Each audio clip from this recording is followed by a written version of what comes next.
Good morning दोस्तों, आप सबका स्वागत है हमारे YouTube channel Pataliputra study express में। मैं प्रतिदिन की तरह आज भी आप लोगों के सामने दैनिक समसामयिकी करंट अफेयर से संबंधित जितने भी महत्वपूर्ण प्रश्न होंगे उन सभी प्रश्नों पर चर्चा करूंगा। आज 29 जनवरी 2022 से जितने भी संबंधित प्रश्न होंगे उन सभी प्रश्नों का मैं देखूंगा। साथ साथ यहाँ पे आप लोगों को करंट अफेयर तो आपको लोगों को पढ़ाया ही जाता है। यहाँ पर इस चैनल पे आप लोगों को इसके साथ साथ जितने भी स्टैटिक जीएस होते हैं या उससे संबंधित जितने भी प्रश्न होते हैं पीछे का 2, 4, 6 महीने का, उन सभी प्रश्नों को भी आप लोगों के साथ डिस्कशन किया जाता है। अगर हमारे चैनल पे आप लोग पहली बार हैं, हमारे वीडियो को पहली बार देख रहे हैं तो लाइक और सब्सक्राइब जरूर करें। साथ साथ अपने दोस्तों के साथ भी शेयर करने से न भूलें। तो आइए हम देखते हैं आज का सेशन मेरा पहला क्या है। पहला प्रश्न को देखते हैं। ब्रांड फाइनेंस ग्लोबल 500 रिपोर्ट के अनुसार दुनिया की सबसे मूल्यवान कंपनी कौन सी बनी है। ये आपको पूरे वर्ल्ड में जो है एक रैंकिंग जारी किया जाता है, जिसके अनुसार इसमें जो है रैंकिंग जारी किया जाता है जिसके अनुसार कंपनियों की मूल्य वैल्यू को इसमें देखा जाता है। तो पूरे विश्व में इसमें सबसे रिपोर्ट में जो है सबसे प्रथम स्थान जो आया है वो है आपका है एप्पल है। एप्पल की बात करें तो इसके जो है वर्तमान में सीईओ जो है चीफ एग्जीक्यूटिव डायरेक्टर ऑफिसर जो है इसके जो है कौन है सीईओ, तो टिम कुक है। अमेजन की बात करें तो अमेजन जो है ये भी जो है कहाँ की कंपनी है, यूएसए अमेरिका की कंपनी है। अब इसके नए जो है सीईओ बनाए गए हैं जिनका नाम है एंडी जेसी इसके भी वर्तमान में सीईओ हैं। इससे पहले इसके सीईओ जो थे जो कि गूगल की बात करें तो गूगल भी जो है ये आपको क्या है, सर्च इंजन है। गूगल क्या है, सर्च इंजन है। माइक्रोसॉफ्ट की बात करें तो माइक्रोसॉफ्ट के भी वर्तमान में जो है सीईओ हैं सत्य नडेला हैं। ठीक है, सत्य नडेला जो है माइक्रोसॉफ्ट के वर्तमान में सीईओ हैं। इससे संबंधित प्रश्न देखते हैं। एप्पल की स्थापना किस वर्ष किया गया था। तो एप्पल की स्थापना आपको 1976 में किया गया था। अब इसकी हेड क्वार्टर की बात करें तो इसकी हेड क्वार्टर जो है आपको अमेरिका की कैलिफोर्निया में है। कहाँ है, अमेरिका की कैलिफोर्निया में इसकी हेडक्वार्टर स्थित है। एप्पल के वर्तमान में सीईओ कौन है, तो टिम कुक जो है, मैंने पिछले बात कर लिया इसके बारे में, टिम कुक हैं। अमेजन के सीईओ जो है एंडी जेसी हो गया। गूगल के सीईओ की बात करें तो गूगल के सीईओ हैं सुंदर पिचाई। कौन है, सुंदर पिचाई, जिनका संबंध जो है आपको भारतीय मूल की अमेरिकी नागरिक हैं, भारतीय मूल की अमेरिकी नागरिक हैं। माइक्रोसॉफ्ट के सीईओ जो है वर्तमान में सत्य नडेला हैं। अगला प्रश्न, संयुक्त समुद्री अभ्यास पश्चिमी लहर XPL 2022 का आयोजन किसने किया है, मीन्स किसके द्वारा इसका आयोजन किया गया है। जो आपको ये पश्चिमी, ठीक है, इसके नाम से पता चलता है। भारत को देखेंगे भौगोलिक क्षेत्र पे तो कुछ इस तरह से है, जो कि आपको ये पश्चिमी जो घाट है इसको सह्याद्री के नाम से जाना जाता है। किस नाम से जाना जाता है, सह्याद्री के नाम से जाना जाता है। तो इसका जो आयोजन किया गया है वो पश्चिमी घाट पे किया गया है। इसका आयोजन करने का मुख्य उद्देश्य यही है कि इसके जो है पाकिस्तान से जो भी बॉर्डर लगते हैं भारत के, चाहे पंजाब हो, राजस्थान हो या गुजरात हो, उन सभी सीमाओं पर सुरक्षा प्रदान करना। तो ये आपको इसमें किया गया भारतीय नौसेना के द्वारा किया गया है। इसमें जो है बात करें तो इसमें जो मुख्य रूप से जो कौन शामिल है, भारतीय नौसेना के द्वारा इसका आयोजन किया गया है। लेकिन इसमें शामिल जो है भारतीय वायुसेना, नौसेना और थल सेना सभी इसमें शामिल है। पश्चिमी घाट को किस नाम से जानते हैं, तो आपको पश्चिमी घाट को किस नाम से जानते हैं, तो इसको सह्याद्री के नाम से जाना जाता है। शक्ति सैन्य अभ्यास किस किस देश के बीच किया जाता है, तो शक्ति जो है सैन्य अभ्यास किया जाता है भारत और फ्रांस के बीच ये अभ्यास किया जाता है। सीटमैक्स जो है इसके नाम पे ही आपको सैन्य अभ्यास किया जाता है। एस की बात करें तो सिंगापुर हो गया, आई इंडिया हो गया और तीस हो गया थाईलैंड। तो इसमें कितने देश हैं, आपको 3 देश हैं, सिंगापुर है, आपको एक भारत है और एक है थाईलैंड। ये तीनों देश के द्वारा आपको सीटमैक्स सैन्य अभ्यास किया जाता है। बहुराष्ट्रीय सैन्य अभ्यास मिल्स, ठीक है, मिल्स जो है इसका आयोजन कहाँ पे किया गया है, तो इसका आयोजन भारत के विशाखापट्टनम में किया गया है। विशाखापट्टनम में किया गया है। और विशाखापट्टनम कहाँ पे है, तो आपको आंध्र प्रदेश के स्थित है। हैंड इन हैंड किसके किसके बीच किया जाता है, तो भारत और चीन के बीच ये अभ्यास किया जाता है, हैंड इन हैंड। डस्टलिक जो है ये भी एक सैन्य अभ्यास है। अब ये डस्टलिक जो किया जाता है भारत और उज्बेकिस्तान के बीच, जो है डस्टलिक सैन्य अभ्यास किया जाता है। वज्र प्रहार में बात करें तो इसमें 2 देश शामिल है, भारत और यूएसए अमेरिका। तो ये सभी जो है सैन्य अभ्यास थे। ये सैन्य अभ्यास आपको हमेशा इसी नाम से किया जाता है, ऐसा नहीं है कि जो है बदल जाता है। तो इसको हमेशा ध्यान में रखेंगे क्योंकि सभी प्रश्न आपको किसी भी एग्जाम के लिए महत्वपूर्ण हैं। पहले भारत मध्य एशिया शिखर सम्मेलन की मेजबानी किसने किया है? इसके बारे में बात करेंगे। भारत मध्य एशिया, ठीक है, इसमें जितने भी मध्य एशिया देश आते हैं, जैसे कजाकिस्तान हो गया, उज्बेकिस्तान हो गया, किर्गिस्तान हो गया, ये सभी देश हैं। ये सभी देश जो है अभी 26 जनवरी गणतंत्र दिवस पे जो है आपको मुख्य अतिथि के रूप में इस सभी मध्य एशिया के देशों को बुलाया गया था, यहाँ के प्रतिनिधि को। लेकिन कोविड के यहाँ पे जो कोविड की संख्या जो बढ़ गया है, संक्रमण, इसके कारण जो है ये सब लोग यहाँ पे नहीं आए। ठीक है, नहीं आने के कारण इसका जो वर्चुअल रूप से इसका आयोजन किया गया, जिसमें सम्मिलित किया गया उन सभी जो है मध्य एशिया देशों के लोगों को, जिसमें इसकी मेजबानी भारत के प्रधानमंत्री नरेंद्र मोदी के द्वारा किया गया है। तो राजनाथ सिंह जो है के बात करें तो अभी वर्तमान में कौन से हैं? रक्षा मंत्री हैं। भूपेंद्र पटेल की बात करें तो भारत में भी पर्यावरण मंत्री कौन है? पर्यावरण मंत्री जो है भूपेंद्र पटेल हैं। धर्मेंद्र प्रधान की बात करें तो शिक्षा मंत्री वर्तमान में कौन है? तो धर्मेंद्र प्रधान है। और अभी नया एक शिक्षा का पैटर्न लाया गया भारत में। पहली बार बात करें तो शिक्षा जो है के लिए जो है भारत में पहला पैटर्न कब लाया गया था? तो 1968 में प्रथम शिक्षा नीति लाया गया था। दूसरा का शिक्षा नीति की बात करें तो 1986 में, और नई राष्ट्रीय शिक्षा नीति जो लाया गया है 2020 में लाया गया है। अब इसके लिए कौन से कस्तूरी रंगन कौन सी समिति है? तो कस्तूरी रंगन की समिति की सिफारिश पे आपको 2020 में नई राष्ट्रीय शिक्षा नीति लागू किया गया है। इसकी पैटर्न की बात करें तो अभी जो पैटर्न है 5+3+3+4, ठीक है। पहले जो 1968 में जो पैटर्न ले आया गया था वो 10+2+3 था, लेकिन इस पैटर्न को चेंज करके क्या कर दिया गया? 5+3+3+4 कर दिया गया है। इससे संबंधित प्रश्न देखेंगे। ब्रिक्स शेरपाओं की बैठक, ब्रिक्स की बात करते हैं। इसमें मैंने 3-4 दिन पहले इस पे जो है चर्चा किया था कि ब्रिक्स में जो है कौन कौन से देश हैं? ब्राज़ील है, रसिया है, इंडिया है, चाइना और साउथ अफ्रीका है। तो इस बार 2022 में इसका आयोजन कहाँ पे किया गया है? तो इसका आयोजन आपको इसकी अध्यक्षता चीन के द्वारा किया गया है। भारत शिखर सम्मेलन 2022 की अध्यक्षता, ठीक है, भारत शिखर सम्मेलन 2022 की अध्यक्षता किसके द्वारा किया गया है? तो आपको ये किया गया है पीयूष गोयल के द्वारा किया गया है। किसके द्वारा? पीयूष गोयल के द्वारा इसकी अध्यक्षता किया गया है। G20 सम्मेलन 2022, G20 सम्मेलन 2022 कहाँ पे आयोजित होगा? ये आयोजित होगा इंडोनेशिया में। कहाँ होगा? इंडोनेशिया में, ठीक है। 2021 की बात करें तो 2021 इसका आयोजन कहाँ पे किया गया था? 2021 में इसका आयोजन आपको इटली में किया गया था। जबकि 2023 आपके लिए इम्पोर्टेंट है, क्योंकि 2023 में इसका आयोजन कहाँ पे किया जाएगा? तो 2023 में G20 का आयोजन आपको भारत में किया जाना है। कोप 26 सम्मेलन 2021, कोप जो है एक पर्यावरण से संबंधित है। इसका कोप की बात करें तो कोप का फुल फॉर्म होता है conference of party. Conference of party 26 का सम्मेलन कहाँ पे किया गया है? तो ग्लासगो में किया गया है। ग्लासगो में किया गया है। और ग्लासगो की बात करें तो ग्लासगो कहाँ पे स्थित है? तो स्कॉटलैंड में स्थित है, ठीक है। कहाँ पे है? और स्कॉटलैंड में ग्लासगो स्थित है। राष्ट्रीय बाघ संरक्षण प्राधिकरण की अध्यक्षता किसके द्वारा किया गया है? राष्ट्रीय बाघ संरक्षण प्राधिकरण की अध्यक्षता जो है किसके द्वारा किया गया है? तो यहाँ पे जो है देखेंगे इसको भूपेंद्र पटेल के द्वारा किया गया है। भूपेंद्र पटेल वर्तमान में क्या है? तो भारत के पर्यावरण मंत्री हैं, ठीक है। यहाँ से एक और प्रश्न की बात करें तो अभी प्रोजेक्ट टाइगर की शुरुआत कब किया गया था?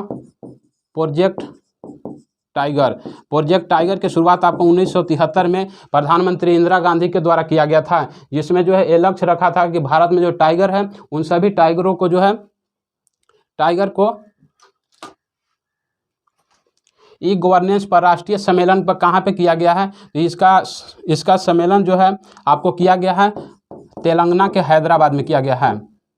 कहाँ किया गया है? तेलंगाना के हैदराबाद में किया गया है।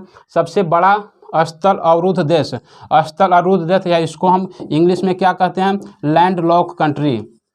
लैंड लॉक कंट्री जो है सबसे बड़ा कौन सा है? तो आपको पूरे विश्व में कजाकिस्तान है। जबकि दूसरा स्थान पर बात करें तो दूसरा स्थान पर सबसे बड़ा लैंड लॉक कंट्री कौन सी है? ये आपको मंगोलिया है। दोनों कंट्री जो आपको एशिया महादेश के कंट्री है। जबकि एक प्रश्न और पूछा जाता है आपको कि दक्षिण पूर्व एशिया, कौन सा? दक्षिण पूर्व एशिया का एकमात्र जो है कौन सा कंट्री है जो कि लैंड लॉक कंट्री है? तो आपको है लाओस। दक्षिण पूर्व एशिया में एकमात्र कंट्री है लाओस, जो कि लैंडलॉक कंट्री है। ताशकंद समझौता कहाँ हुआ था? तो आपको ताशकंद जो समझौता हुआ था उज्बेकिस्तान में हुआ था, उज्बेकिस्तान में हुआ था। ठीक है, और कब हुआ था? तो 1966 में हुआ था। यह समझौता के पीछे कारण क्या था कि जब भारत और पाकिस्तान के बीच 1965 में युद्ध हुआ था, तो उसी के जो समझौता के लिए उज्बेकिस्तान में जो इसका सम्मेलन किया गया था, उसकी अध्यक्षता उस समय रूस के द्वारा किया गया था। क्योंकि आपको उज्बेकिस्तान जो था उस समय आपको अलग कंट्री नहीं था, उस समय जो है ये रूस में ही था। क्योंकि रूस का जो विघटन हुआ 1991 में हुआ, उसके बाद ये सभी उज्बेकिस्तान किर्गिस्तान नए देश के रूप में गठित हुए। तो 1966 में आपको हो गया ताशकंद समझौता। इसमें भारत की ओर से बात करें तो भारत की ओर से प्रधानमंत्री जो थे उस समय अटल बिहारी आपको लाल बहादुर शास्त्री ने इस पर अध्यक्षता किया था, जिनकी मृत्यु भी यहीं पर हो गई थी। अगला आपको प्रश्न है जिसमें एक बुक के बारे में पूछा जा रहा है, a little book of India पुस्तक के लेखक कौन है? इसे देखिए, एक और प्रश्न था, a little book of encouragement. ये दोनों जो है पुस्तक जो है थोड़ा मिलता जुलता है। ठीक है, ये लिटिल बुक ऑफ इंडिया पुस्तक है, इसके लेखक कौन है? तो ये रस्किन बॉन्ड है। जबकि आपसे पूछा जाएगा a little book of encouragement, तो ये आपको इस पुस्तक के लेखक हैं दलाई लामा। ठीक है, जो कि बौद्ध गुरु हैं जो जिनका इनका बात करें, इनका निवास स्थान कहाँ है? हिमाचल प्रदेश के जो है शिमला में इनका निवास स्थल है। ये रस्किन बॉन्ड के द्वारा लिखा गया पुस्तक है। एम्स में एक जंग लड़ते हुए, फिर एक पुस्तक का नाम है, ये एम्स में एक जंग लड़ते हुए एक पुस्तक का नाम है। इस पुस्तक के लेखक कौन है? ये पुस्तक के लेखक हैं आपको रमेश पोखरियाल। इस पुस्तक के लेखक हैं रमेश पोखरियाल, इनका पूरा नाम है रमेश पोखरियाल निशंक। बिलीव किसकी आत्मकथा है? ये बिलीव जो है किसकी आत्मकथा है? तो आप एक क्रिकेटर हैं जिनका नाम है सुरेश रैना की आपको आत्मकथा है। लाल सलाम पुस्तक के लेखक कौन है? तो ये स्मृति ईरानी हैं जो कि पॉलिटिकल हैं, आपको बीजेपी भारतीय जनता पार्टी से संबंधित हैं। 400 डेज पुस्तक के लेखक कौन है? ये 400 पुस्तक के लेखक जो है आपको चेतन भगत हैं। एक चीज़ यहाँ पर ध्यान दीजिएगा कि जितने भी आपको चेतन भगत का पुस्तक होगा उनके बाहर में जो है शुरू में तो कोई ना कोई डिजिट लगा हुआ रहता है हमेशा, चाहे हाफ गर्लफ्रेंड हो या 400 डेज हो या कोई भी पुस्तक इनकी आती है तो इनके शुरुआत में कोई ना कोई जो है अंक लगा हुआ रहता है। द लाइट ऑफ एशिया जो है इस पुस्तक के लेखक कौन है? ये पुस्तक के लेखक हैं जयराम नरेश। जबकि लाइट ऑफ एशिया के नाम से किसको जाना जाता है? तो लाइट ऑफ एशिया के नाम से आपको गौतम बुद्ध को जाना जाता है। गौतम बुद्ध को लाइट ऑफ एशिया के नाम से जाना जाता है।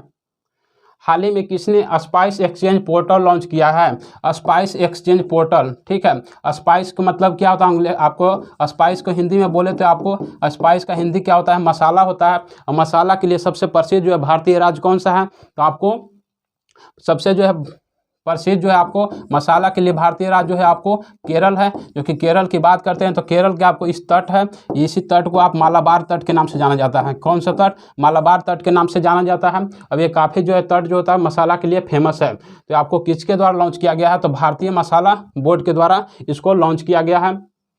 चावल अनुसंधान की बात करें तो भारत में जो चावल अनुसंधान संस्थान आपको कटक में है। जबकि अंतर्राष्ट्रीय की बात करेंगे तो अंतर्राष्ट्रीय जो है कहाँ है?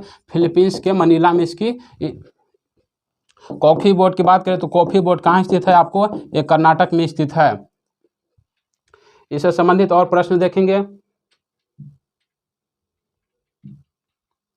भारतीय मसाला बोर्ड किस मंत्रालय के अधीन काम करता है? तो ये आपको ये किस मंत्रालय के काम करता है? तो आपके यह है वाणिज्य और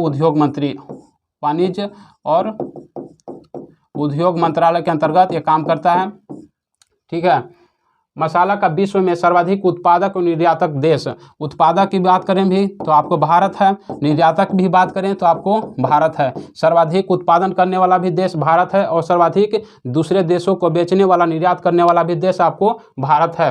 विश्व में मसालों को कटोरा के रूप में किसको जाना जाता है? तो आपको भारत को विश्व में मसालों की कटोरा के रूप में जाना जाता है। जबकि चीनी की कटोरा की बात करें तो चीनी का कटोरा आपको किस देश को कहा जाता है? तो आपको चीनी का कटोरा कहा जाता है क्यूबा को कहा जाता है।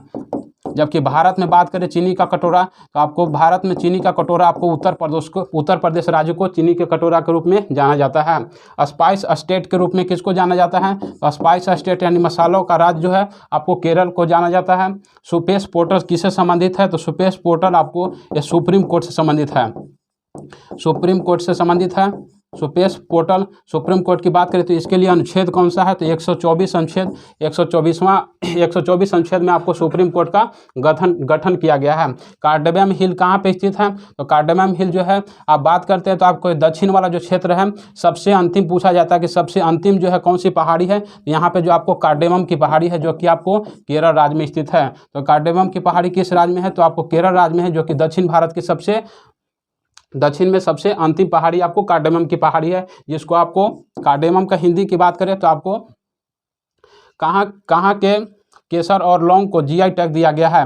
केसर की बात करें तो आपको केसर जो है सर्वाधिक कहाँ पे होता है? तो केसर आपको जम्मू कश्मीर में होती है। अब इसके लिए पूछा जाता है कि कौन सी मिट्टी, ठीक है, जम्मू कश्मीर में कौन सी मिट्टी है जो कि केसर के लिए उपजाऊ होती है? तो केरेवा मिट्टी जो होती है, जो कि जम्मू कश्मीर में केसर के उत्पादन के लिए सर्वाधिक उपयुक्त मानी जाती है। तथा लौंग की बात करें तो लौंग जो है आपको तमिलनाडु, कौन सा राज्य? तमिलनाडु की कन्याकुमारी, तमिलनाडु की कन्याकुमारी की आपको लौंग को जीआई टैग दिया गया है। जीआई टैग की बात करते हैं तो जीआई टैग के लिए अधिनियम जो आया था, पहला बार अधिनियम भारत में आया था 1999 में आया था। और पहली बार जीआई टैग कब दिया गया? तो आपको 2003 में पहली बार जीआई आपको अधिनियम लागू हुआ था। और पहला बार जीआई टैग कब दिया गया था? 2004 में दिया गया था। और किसको दिया गया था? तो आपको दार्जिलिंग की चाय को दिया गया था। और कितने वर्ष के लिए जो जीआई टैग दिया जाता है? तो आपको किसी भी वस्तु को, किसी भी उत्पाद को 10 वर्षों के लिए जीआई टैग दिया जाता है। प्रतिवर्ष अंतर्राष्ट्रीय सीमा शुल्क दिवस कब मनाया जाता है? सीमा शुल्क दिवस ये अंतर्राष्ट्रीय है। अंतर्राष्ट्रीय सीमा शुल्क दिवस प्रत्येक वर्ष आपको 26 जनवरी को मनाया जाता है। जबकि भारत के रिस्पेक्ट में बात करें तो आपको गणतंत्र दिवस 26 जनवरी को मनाया जाता है। 25 जनवरी की बात करें, 24 जनवरी और 23 जनवरी, ये तीनों आपके लिए जो है महत्वपूर्ण है। क्योंकि 23 जनवरी की बात करें तो आपको सुभाष चंद्र बोस,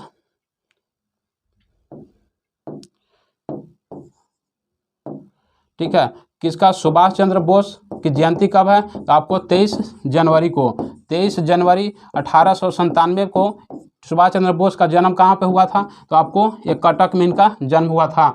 24 जनवरी की बात करें तो आपको 24 जनवरी को राष्ट्रीय बालिका दिवस के रूप में मनाया जाता है। राष्ट्रीय बालिका दिवस के रूप में कब मनाया जाता है? तो आपको 24 जनवरी को मनाया जाता है। जबकि भारत में निर्वाचन आयोग की स्थापना कब हुआ था? तो आपको 25 जनवरी 1950 में हुआ था। इसलिए प्रत्येक वर्ष 25 जनवरी को मतदाता दिवस के रूप में मनाया जाता है। विश्व सीमा शुल्क संगठन का मुख्यालय कहाँ पर स्थित है? तो इसका मुख्यालय आपको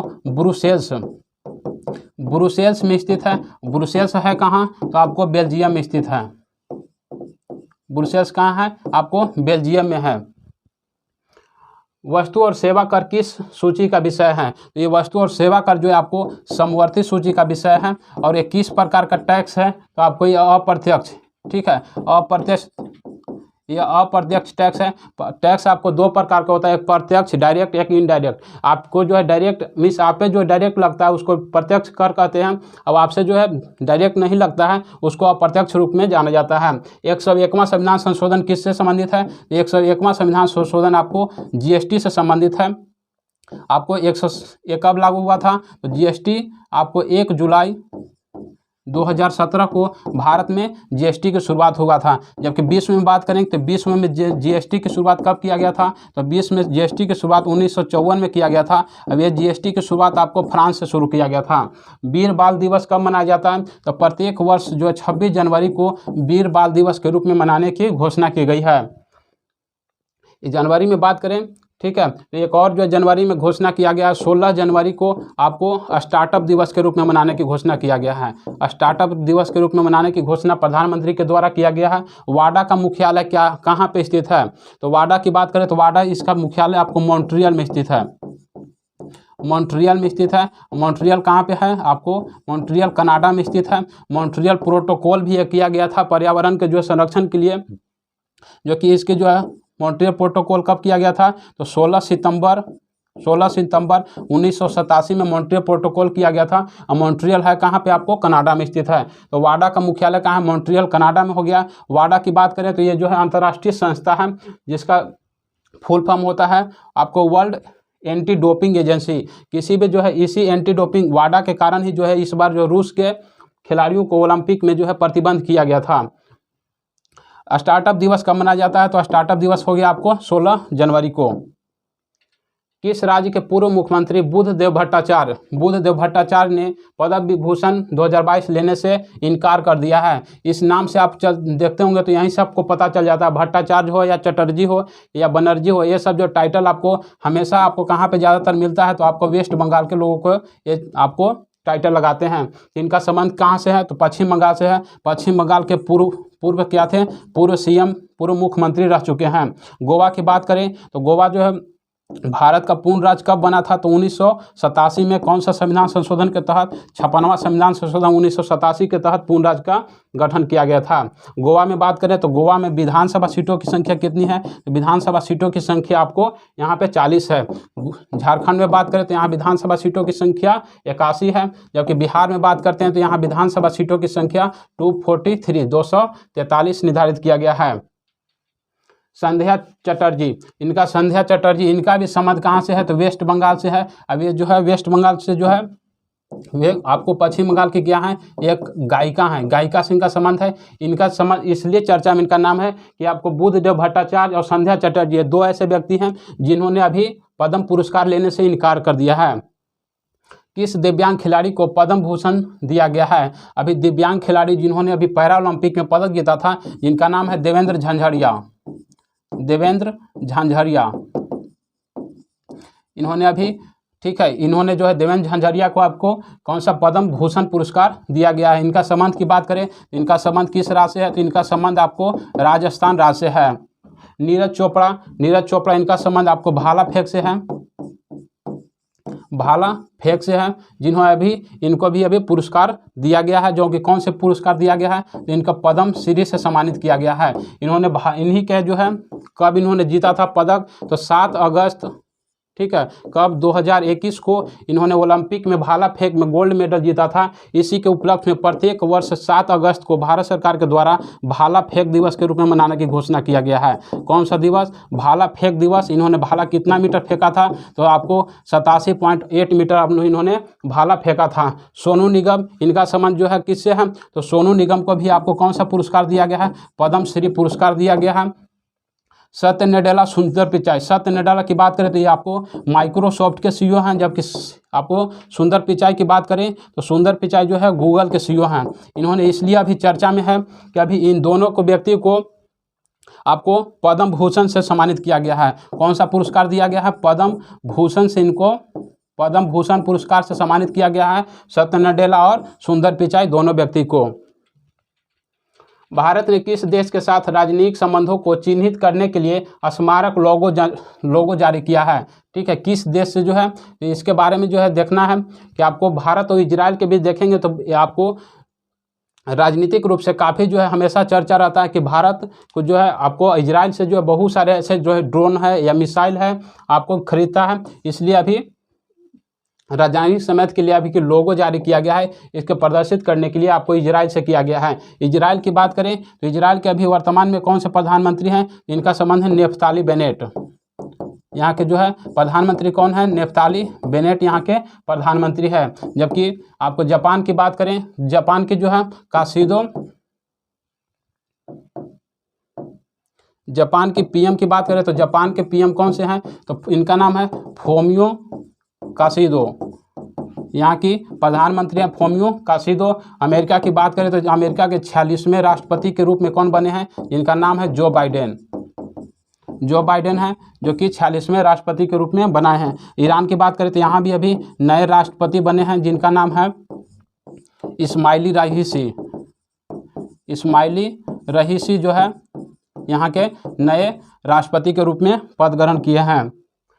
स्मारक लोगों का प्रतीक क्या है, तो इसका प्रतीक क्या है, ठीक है, इसका प्रतीक की बात करें तो इसमें जो है एक जो है सितारा है, ठीक है, एक सितारा या सितारा बोलिए, जो कि आपको इजराइल के जो झंडा पे है उसको बोला जाता है सितारा। और यहाँ पे भारत के जो झंडा है और जिस पे कौन सा अशोक जो चक्र है उसका जो है इस लोगों में दोनों को नामित किया गया, चिन्हित किया गया है। हेरोन ड्रोन का संबंध किस देश से है? तो हेरोन ड्रोन जो है आपको इजराइल से है, जिससे जो है आपको भारत ने इस देश से खरीदा है।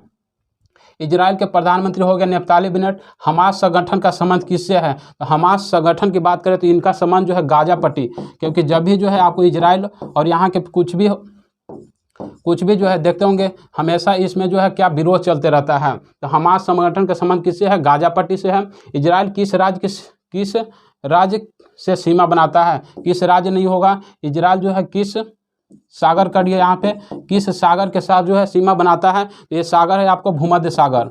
कौन सी सागर? भूमध्य सागर। ठीक है, भूमध्य सागर के साथ सीमा बनाने का कार्य करता है। आंध्र प्रदेश सरकार ने राज्य में निम्न में से कितने नए जिलों को गठन की मंजूरी दिया है? आंध्र प्रदेश की बात सबसे पहले करेंगे तो आंध्र प्रदेश का जो गठन कब किया गया था? भाषा के आधार पर गठित होने वाला पहला राज्य था। और किस भाषा के आधार पर किया गया था? तो तेलुगु भाषा के आधार पर इसका गठन किया गया था 1953 में। इसी राज्य से जो आपको 2 जून 2014 को एक नए राज्य का गठन किया गया जिसका नाम है तेलंगाना। तेलंगाना का भी गठन इसी से अलग करके किया गया है। ठीक है, तो यहाँ पे भी नए राज्य का आपको गठन नए जिले का गठन किया गया है। इसमें कितने जिले हैं? तो अभी नए जिले जो है टोटल 13 हैं। इससे पहले कितने जिले थे? 13। टोटल जिलों की संख्या वर्तमान में अब कितना हो जाएगी? तो टोटल जिलों की संख्या आपको 26 हो जाएगी। आंध्र प्रदेश में बात करें, ठीक है, यहाँ के अभी मुख्यमंत्री की बात करें तो यहाँ के मुख्यमंत्री कौन है? जगन मोहन रेड्डी हैं। जगन मोहन रेड्डी यहाँ की मुख्यमंत्री हैं। रेड्डी की बात करें तो यहाँ की एक जनजाति है जो कि आपसे पूछा जा सकता है कि जो रेड्डी जनजाति कहाँ की है? तो आपको आंध्र प्रदेश की है। इनकी पार्टी की बात करें तो इनकी राजनीतिक पार्टी है YRS कांग्रेस। क्या नाम है?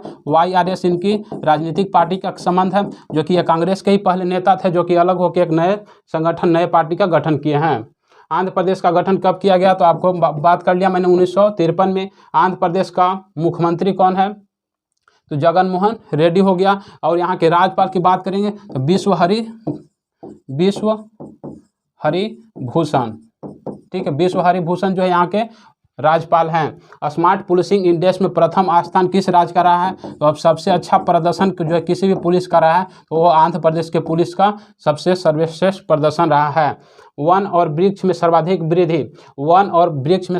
वृद्धि जो है 2021 का जो रिपोर्ट आया है उस रिपोर्ट के अनुसार सर्वाधिक वृद्धि करने वाला राज्य कौन सा है? तो सर्वाधिक वृद्धि करने वाला राज्य जो है आपका आंध्र प्रदेश है। कलिंग रत्न पुरस्कार किसको दिया गया है? तो कलिंग रत्न पुरस्कार दिया गया आपको आंध्र प्रदेश के विश्वभूषण हरिचंदन को। आंध्र प्रदेश के राज्यपाल विश्वभूषण हरिचंदन को दिया गया है। आंध्र प्रदेश का शास्त्रीय नृत्य क्या है? यहाँ से 2 प्रश्न पूछा जाता है। यहाँ पे एक आपसे पूछा जा रहा है नृत्य, तो सबसे नृत्य क्या हो जाएगा? तो नृत्य हो जाएगा आपका कुचिपुड़ी। यहाँ का शास्त्रीय नृत्य कौन सा है? कुचिपुड़ी। जबकि शास्त्रीय भाषा की बात करें तो शास्त्रीय भाषा आंध्र प्रदेश का कौन सा है? शास्त्रीय भाषा है आपको तेलुगु। कौन सी है? तेलुगु है। ये दोनों चीज को आप डिफरेंस करके देखिएगा। अगला प्रश्न है, हाल ही में किस राज्य में भारत में अपनी तरह का पहला और एशिया का, ठीक है, यहाँ पे एशिया कर लीजिएगा, एशिया का सबसे बड़ा वैज्ञानिक बर्ड एटलस को लॉन्च किया गया है। बर्ड मीन्स पक्षियों को संरक्षण के लिए ये जो जगह जो है उसको भौगोलिक क्षेत्र से जो है नामित किया गया है। जैसे एटलस आप लोग पढ़ते होंगे भूगोल में, तो उसमें क्या किया जाता है? किसी भी क्षेत्र को उसको नामित किया जाता है, दिखाया जाता है। तो आपको बर्ड को आपको चिन्हित करने के लिए, बर्ड के क्षेत्र को चिन्हित करने के लिए एक एटलस जारी किया गया है, जो एशिया का सबसे बड़ा वैज्ञानिक बर्ड एटलस को लॉन्च किया गया है। ये किस राज्य के द्वारा किया गया है? तो केरल के द्वारा किया गया है। केरल की बात करें तो केरल, मैंने पीछे बात किया था कि केरल जो है ये वाला क्षेत्र है, इसके क्षेत्र को क्या नाम से जाना जाता है? आपको मालाबार तट के नाम से जाना जाता है। तो आपको केरल सरकार के द्वारा ये जारी किया गया है। इससे संबंधित प्रश्न देखते हैं। रेड डाटा बुक कौन जारी करता है? रेड डाटा बुक जो है पूरे विश्व में के लिए, पूरे वर्ल्ड के लिए किया जाता है। इसका नाम IUCN के द्वारा किया जाता है। IUCN की बात करें तो इसका जो है मुख्यालय कहाँ है? स्विट्जरलैंड के आपको ग्लांड में स्थित है। स्विट्जरलैंड के ग्लांड में इसका मुख्यालय है। International union of conservation for nature इसका फुल फॉर्म होता है। किसी भी एक चीज़ और यहाँ पे, किसी भी जीव जंतु को जैसे विलुप्त माना जाता है कि वो विलुप्त हो गया तो कितने वर्षों तक नहीं देखा जाता है तो विलुप्त माना जाता है। तो आपको अगर किसी भी जीव है वो अगर 50 वर्षों तक नहीं देखा जाता है तो उसको विलुप्त माना जाता है कि वो विलुप्त हो गया, इस धरती से उसकी समाप्ति हो गई है। ऑर्निथोलॉजी में किसका अध्ययन किया जाता है? तो ऑर्निथोलॉजी में आपको पक्षियों का अध्ययन किया जाता है। पक्षियों का अध्ययन ऑर्निथोलॉजी में किया जाता है। और आपको पक्षी ग्रुप, बर्ड ग्रुप में जितने भी जीव आते हैं उन सभी जीवों में चैम्बर पूछा जाता है कि बर्ड ग्रुप में चैम्बर की संख्या कितनी होती है, तो उन पर हर चैम्बर की संख्या 4 होती है। कितने वर्षों तक जीवों को नहीं देखा जाता है तो विलुप्त घोषित किया जाता है? तो आपको हो ही गया 50 वर्ष तक। बर्ड मैन ऑफ इंडिया के नाम से किसको जाना जाता है? तो bird of man of India के रूप में आपको सलीम अली को जाना जाता है। सलीम अली को जाना जाता है। इनकी कार्यस्थली की बात करें तो इनकी कार्यस्थली कहाँ पे थी? तो इनकी कार्यस्थली आपको राजस्थान केवलादेव अभयारण्य था। राजस्थान, यहाँ पे एक अभयारण्य है जो कि काफ़ी फेमस है, केवलादेव अभयारण्य कहाँ पे है? राजस्थान में स्थित है। नलबान पक्षी अभयारण्य कहाँ पे स्थित है? तो नलबाना पक्षी अभयारण्य आपको उड़ीसा में स्थित है जो कि चिल्का झील के पास स्थित है। आज का जो ये 10 प्रश्न था वो सभी 10 प्रश्न मैंने कराया। आज का जो स्टैटिक जीएस है उसके बारे में आज देखते हैं। महात्मा गांधी ने करो या मरो का नारा किस राष्ट्रीय आंदोलन में दिया था? तो आपको 1942 का जो आपको भारत छोड़ो आंदोलन था उसमें करो या मरो का नारा दिया गया था। यहाँ पे एक ऑपरेशन चलाया गया था, जिस ऑपरेशन का बात करें, इस ऑपरेशन पूछा जाता है कि ऑपरेशन 0 आवर का संबंध किससे है? ऑपरेशन 0 आवर का संबंध किससे है? 0 आवर का संबंध किससे है? तो आपको भारत छोड़ो आंदोलन से इसका संबंध है। इसी ऑपरेशन 0 आवर के तहत कांग्रेस के जितने भी बड़े बड़े नेता थे उन सभी नेताओं को अरेस्ट कर लिया गया था, आपको जेल में डाल दिया गया था। कोसी नदी का प्राचीनतम नाम क्या है? तो इसका कोसी नदी का प्राचीनतम नाम है कोसिकी। कोसिकी जो है आपको इसकी प्राचीनतम नाम है। आधुनिक ओलंपिक खेलों की शुरुआत कब किया गया था? तो आधुनिक ओलंपिक खेलों की शुरुआत आपको 1896 में पीरे डी कुबर्टिन के द्वारा किया गया था। इसकी शुरुआत कहाँ से किया गया था? तो एथेंस यूनान से किया गया था। जबकि ओलंपिक की शुरुआत की बात करें तो ओलंपिक की शुरुआत पहली बार आपको ओलंपिक की शुरुआत की बात करें तो ओलंपिक की शुरुआत आपको पहली बार 776 ईसा पूर्व में किया गया था। पर्यावरण संरक्षण अधिनियम कब पारित किया गया? पर्यावरण संरक्षण अधिनियम 1986 में किया गया था। यहाँ से 3-4 प्रश्न पूछा जाता है। ये तो आपका पर्यावरण संरक्षण हो गया। वन्य जीव संरक्षण पूछा जाएगा आपसे, वन जीव संरक्षण पूछा जाएगा तो आपको 1972 में। वन संरक्षण की बात करेंगे तो वन संरक्षण आपको कब पास किया गया था? तो वन संरक्षण किया गया था 1980 में। और पर्यावरण संरक्षण की बात करें तो 1986 में। प्रसिद्ध झंडा गीत झंडा ऊंचा रहे हमारा किसके द्वारा जो रचित किया गया है? तो श्याम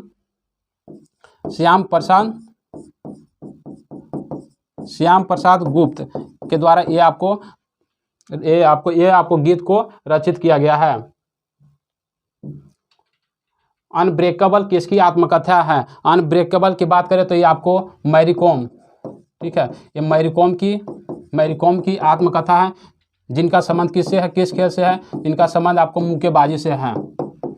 इनका संबंध किस खेल से है? तो मुक्केबाजी से है। रिफ्ट घाटी का निर्माण किसके द्वारा किया जाता है? तो रिफ्ट घाटी का निर्माण आपको भ्रंश क्षेत्र में होते हैं। अगर भारत में बात करें इसका तो नर्मदा और ताप्ती नदियां जो है भ्रंश घाटी का निर्माण करती है। नर्मदा और ताप्ती नदियां भ्रंश घाटी का निर्माण करती हैं। भ्रंश घाटी का अर्थ को क्या होता है कि वैसी नदियां जो आपको पहाड़ को तोड़ फोड़ के या काट कर के जो है बहती हुई चली जाती है उसको भ्रंश कहा जाता है। भारतीय नागरिकता अधिनियम कब पारित किया गया था? तो पहली बार भारतीय नागरिकता अधिनियम 1955 में पारित किया गया था। किसने महाबलीपुरम के भव्य रथ गुफा मंदिर का निर्माण करवाया है? तो इन्होंने करवाया है, जिनका नाम है नरसिंह वर्मन प्रथम। कौन है? नरसिंह वर्मन प्रथम के द्वारा इसका निर्माण किया गया था। किसके शासनकाल में captain Hawkins sir Thomas Roe ने भारत आया था? तो आपको भारत में उस समय कौन सा शासक था? तो उसमें भारत में शासक था, मुगल वंश का शासक था जिसका नाम था जहांगीर। कल का जो है आप लोगों को जो प्रश्न दिया गया था जिसका कमेंट बॉक्स में आप लोगों को उत्तर देना था, इसका वो प्रश्न था विश्व का सबसे तेज उड़ने वाले इलेक्ट्रिक प्लेन किस कंपनी के द्वारा बनाया गया है? तो ये कंपनी का नाम है रोल्स रॉयस कंपनी के द्वारा बनाया गया है। आज का जो है उसी के आधार पे आप लोगों को आज पुनः एक करंट अफेयर से संबंधित प्रश्न दिया गया है जिसका उत्तर आप लोगों को कमेंट बॉक्स में दिया गया है। यह प्रश्न है हैदराबाद साहित्य महोत्सव 2022 में अतिथि राष्ट्र के रूप में किस देश को चुना गया है? हैदराबाद में एक साहित्य महोत्सव 2022 मनाया जा रहा है, जिसका अतिथि रूप कौन सा देश होगा, उसके बारे में आप लोग कमेंट बॉक्स में इसको उत्तर लिखिए, उत्तर दीजिए। साथ साथ अगर इसके बारे में आप डिटेल जानते हैं तो वहाँ पे डिटेल भी लिखिए। जैसे ही मैं अगले वीडियो में आऊँगा इसका भी उत्तर बताऊँगा। तो दोस्तों, अगर हमारे चैनल पर आप लोग नए हैं तो आप लोग हमारे चैनल को लाइक और सब्सक्राइब जरूर करें, साथ साथ अपने दोस्तों के साथ शेयर भी करें, क्योंकि यहाँ पे आप लोगों को एक चीज़ करंट अफेयर से संबंधित प्रश्न नहीं कराया जाता है, आपको कम से कम समय में ज़्यादा से ज़्यादा प्रश्नों को कराने का कोशिश किया जाता है, ताकि आप करंट के साथ साथ स्टैटिक जीएस को भी आप मजबूत करें। तो धन्यवाद दोस्तों, मिलते हैं फिर अगले वीडियो में।